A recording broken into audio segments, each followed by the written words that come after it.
That's the end of part 1. Now turn to part 2.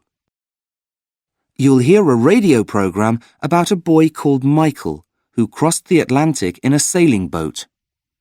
For questions 9 to 18, complete the sentences.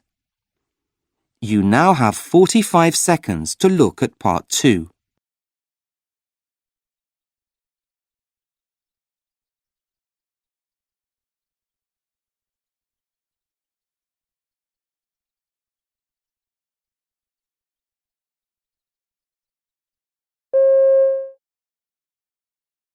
In 2007, Michael Parham, a 14-year-old boy from the south of England, became the youngest person to sail across the Atlantic alone.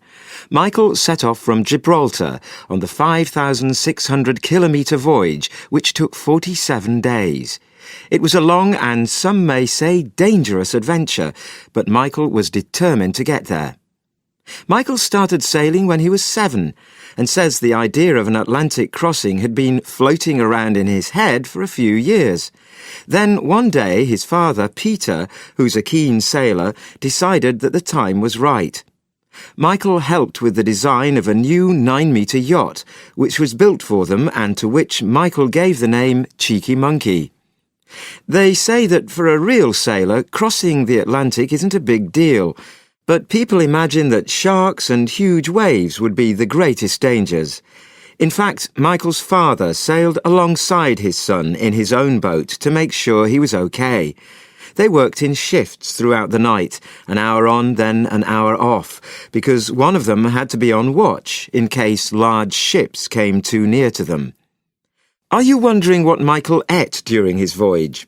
Well, he says he and his father filled 2 supermarket trolleys with things like sausages, spaghetti and stews, which could be easily heated in a pan.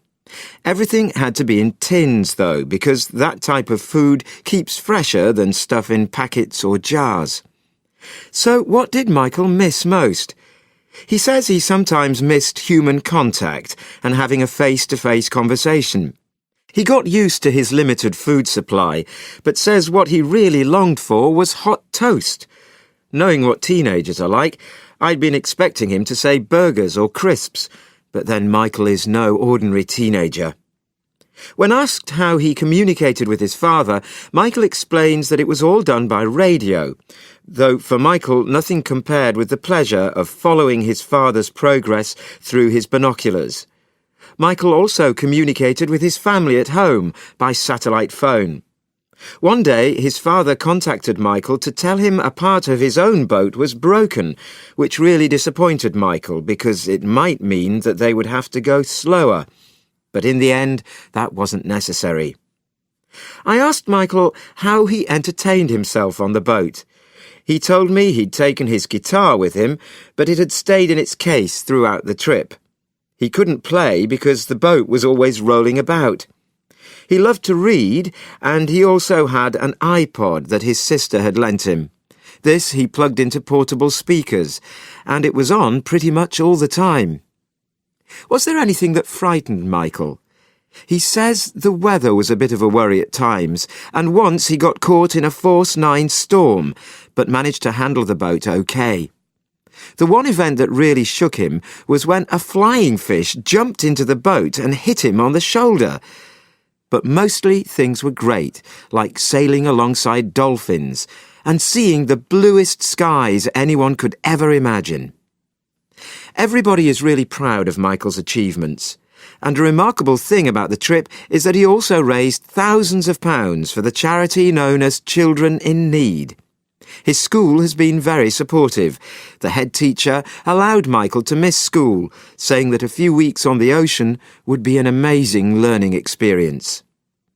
It's quite likely that Michael's next challenge will be to sail non-stop around the world. His father would do the trip in another boat, but it would be a very different experience because they would be in 20-metre boats which travel much faster, so they would never really be in sight of each other. Michael says next time he'll remember to pack some photos to remember friends and family if he feels lonely, but he'll leave the guitar at home. Now play the recording again.